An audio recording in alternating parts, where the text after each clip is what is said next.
Ali mususu ezali papa ya mariage kaka aza marié mais sikoyo azana baleki na ya mibali bafanda ndako wana nani mwasi to mobali azana ba petit frère mais asi nakata ndako wana kaka ba étranger ba petit frère pena mama ko tata moko peu importe ba étranger suspecté déjà que na ba 2, 3 et 4 du matin amona kaneti petit ne moko abimaka na chambre ya mwana siko atuna ki petit donc papa leki ya kote la bana na ye yeah siko atuni ye petit alobo uti wapi oh na uti ko suba mais soko atali position chambre ya wese na position ya uti eza kutu ezo pesa ta kutu sens moko te nde ya mibale amoni susu esala misusu atuni bana balobi oui papa leki shaki babutu ayaka ne awa akotela kabisa aya ko sani bana ya bana balobi aya ka to sololi mais bon bref oza koloba kaka ke moi libota oyo baza malamu mais bazwi susu ba petit frère bandeko ya mobali baye kokota bavandaka wana na ye mobali ayebisi mwasi alobi asoki pete sikoyo papa ezosala pasi parce que bana ne ya basi bakoviole bango donc olingi na kata likambo oyo problème eza noka moko tolobaki déficience libala ezali mwasi atiki bapara na ye mobali mpe atiki ya ye bango mibali basangani bakomi nzoto moko bana baza bapaya tolobaki yango na émission ya baparent emwemi mwana aza mopaya parce akotika na ndako akokende na ye ye mpe akonobala oyo ya ye bref na kata libota soki omoni ke bato baétranger baza ndako oza oblige osala hospitalité te hospitalité ndeko na atika na yebisa yo ke bible eza korekomande yango mais ngai mpe nayebisaka bato bakeba hospitalité oyi kosunga bato baya na ndako na mpe bato wana bayeli yo sarte otovanzi donc okoyamba bato na ndako yiko mpe bapara na yo baza baétranger yiko mpe bana na yo bakoki koya kotia yo na désordre na libala na yo bref oyo solution ezango kaka moko soki yo mobali omoni ke bato baye na ndako bayeli yo désordre oza na pouvoir ya suka ya kobengana bapaya nyonso oyo babima bakenda bango même kutu mwana oyo apambaka oboti soki age ne ekoki nango ke akomisa na maturité akoki kokende komidebie na vie atie désordre ndako ifo bengana ye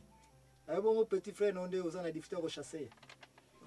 il faut chasser baétranger nyonso ntango asuspecta yango le premier mouvement na ntongo nango bima na ndako nanga c'est tout ya mosusu donc mobali na ye alingaki mobali nazwa position wana mais le niki nzela amonaki mobali nazwa position nini na mosala promotion sikoyo ake kokopere na chef mwasi ake kokopere na chef ya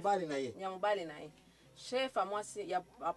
chef alobi avant napesa mobali na position wana donc ngano tosangana batambola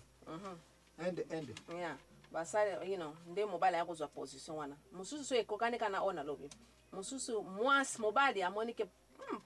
position ofona zongo kaka mais a utiliser mwasi atindi ye mwasi akinosaki ndumba po azwa promotion n'est-ce pas bon merci mingi mpona likambo oyo tikana yebisa yo te nayebisaki yo chaque fois so omoni place pe ezali pe ekimi nyake des choses ou bien masumu ou bien envie na ka oyo toza kolobela ye te mwasi oyo to mobali oyo bautilize masumu yango wana ezali kosala ete ndako oyo kimia ezali te masumu yango ezali kosala ete ndako oyo epeli moto masumu yango ezali kosala ete ndako ekabwani likambo oyo eloko moko kaka tokoki kopesa yango conseil batika kosala biloko wana komisa mpe automatiquement ezongi oyo ekotisi désordre na ndako mais anantana parce ke okoya komona ye te otikali komonanga te nayebisa yo ke mpo mama oyo ake kotambola na chef ya mobali oyo na place ya mosala ki a divorce ye oyoki koma divorce vi na monoko nanga rien c'est parce que bible eza kopekisa divorce aucun cas ekotikala kosalema entre oyo nzambe asangisi tika motu moko asala nini akabola yango te mobali oyo mpe autilize mwasi na epaki nosalaki ndumba naza koyebisa yo te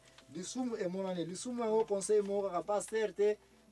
leta te motu moko te paster conseil ezaka biblique oyo nyonso akutani azali kosala masumu abima na nzela ya masumu motu soki abimi na nzela ya masumu automatiquement nini ekoya lumière eye jésus eye aye rectification eye mabala ebele ebanda na batricherie bakobomana kobeta na ndenge na suka ekoma nango na calme donc awa eloko moko babima na nzela masumu batika mabe epuis bakosala nini libala ozonga nango normal mais na place outi kolobela bachef ngai nde nazongeli oka ya roi david oyebisi oka ya roi david roi david amekaki koutilize bokonzi na ye puissance na ye mpona kolala mwasi ya batanani ya soda n'est-ce pas mais lokola mwasi yango azalaki officiellement marié conclusion na ngai ezali ete yo mwasi ntango ozali officiellement yo mobali ntango obali mwasi na yo officiellement epa baparent ozwi couverture ozwi parapluie ya nzambe Roi David ko sangana na mwasi ya batu ekutaki ye cher na data lelo pe mibali bazali o bazali ete o ngana za chef tikana la na sangana na mwasi na yo nde na kopeso promotion tikana yeso ete quel que soit bokonzi na yo, quelle que soit position na yo administratif, quelle que soit position na yo militaire, quelle que soit position na yo na n'importe quel pouvoir oyo ko yiko za na mabele oyo ti tango yo mobali okai kozwa mwasi ya bato oyo azali ke officiellement marié okofuta yango kaka place okofutela yango okoyeba yango te place ekoyela yo okoyeba yango te mokili koyiko garder yango comme secret yo koyiko boma yango comme secret mwasi otambola na koyiko boma yango comme secret place okofutela yango eza kozela yo kaka parce que roi David afutaki yango mais roi David ne motema ya Nzambe mutu Nzambe abenga comme camarade na mabelo azali te kaka roi David ke oyo camarade na ngai mais roi David tanga kenda ko sangana mwasi abatazaki na timbre officiellement marié afutaki yango de conclusion so yango na mpoko lelo ete ozala likambo liko ba ya bongo oyo ezalaka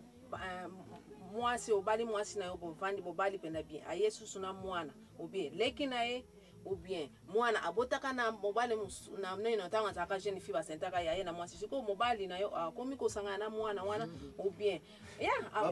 bapaya akomi kosangana na mwana wana pona nini ayebi yete mtabota ye ayebi ke mwana mwasi na amengate mnabota eza kese po yete mtabota ye mais eza kese sera mwasi na yo tanga ye na libala ba amemi ye po yako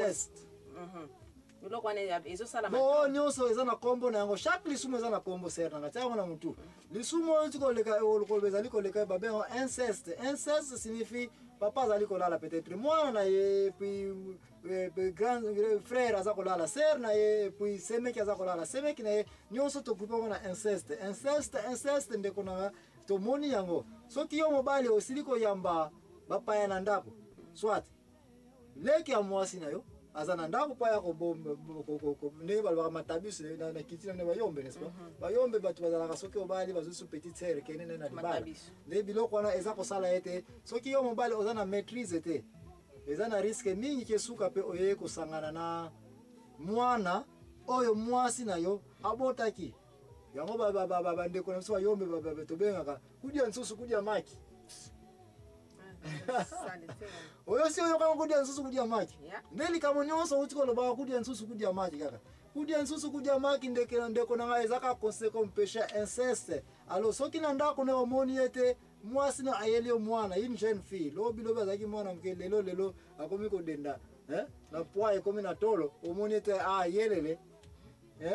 biloko ndenge soko keinango ezaka ka toujours oke ko toucher mbeto batale bala donc tokotsanga na cadre ba péché oza toujours ko futa yango de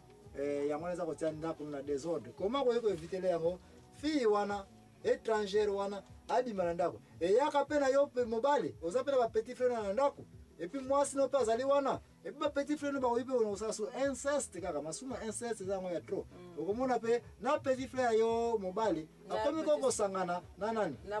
mwasi na yo ou bien soki ba petite sœur na yo bazana ndako mobali si ba petit frère ne bazana ndako to bana kazi baona bango bakomisi ko se croiser na ndako inceste ka ezali ko salema mama elikambo ndako nyonso peli moto to luka lisumu ezali wapi soki lisumu emonani tokoyiko tindika baona désordre te mais tokotindika bango kaka na nini na ba changer nzela na bango babima na masumu oyo libala ya mama Rebecca tozali kolobela oyo libala officiel tozali kolobela ba solution nyonso sili kopesa mais libala oyo ezali keza ya nini ya Adamu na Eva Nzamba pamboli yango te libala tozali kolobela ya Ezau Nzamba pamboli yango te libala tozali kolobela ya roi David wono kozwa mwasi ya batu Nzamba pamboli yango te conclusion ezaka moko soki place nyonso zali yo mwasi oyebi ete libala na yo ba para balela yo mbongo te conclusion na biso ezali ete bana minute uti koyoka mateya oyo ekonomi nyonso mboka ya ndako boza nango bopanza yango bokende deja kosala nini kofuta yango tikana peso désavantage na kota mwasi désavantage na kota mobali landa ngai malamu ndeko na yo mama animto ko répondre bango premier avantage yo mwasi ezali ete soba yego lukelo mbanda okoyiko funda makambo soba yego lukelo mbanda okoyoka na leta bakoya ko benga na mwasi oyo soki ba yego lukelo mbanda eke un jour mobile no komi ko sambela eke il faut motema na Nzambe apesi atoucher ye ke fatika la na mwasi moko yo mwasi oyo oza na officiellement marié mutu kotika na libota wana. Même soza premier bureau soki ba futile mbongo te mobale oyo bino mbala ko iko chasser bino pe ko bala mwasi ne mususu et puis officiellement wana mwasi na ye. Couverture ya mwasi ezaka ka soki ba futile mbongo et pa ba para ya mwana yo mwasi premier avantage kima. Deuxième avantage à reconnaître na église batela bino maboko, c'est parce que tangu monte pe na ndaku okotama bolongo na se okobela komba yawe. Yawe akopozoka question est-ce ngana yebi libala na yo. Na pambola yango kati na basali na ngaba umbu na ngaba levitiko ba pasteur. Réponse ezali oui. Nzambe akokotela yo. Si Dieu est pour nous, qui sera contre nous? Wana de désavantages na côté ya yo mwasi. Côté mobali pe désavantages ezali wana. Premier avantage ezali te mobali nyonso akoya ko toucher mwasi na yo ko se déranger na yo te. Na yebi te osambwe, na yebi te basakana makolo na yo, mais yeba ka te mobali wana. D'une part d'une autre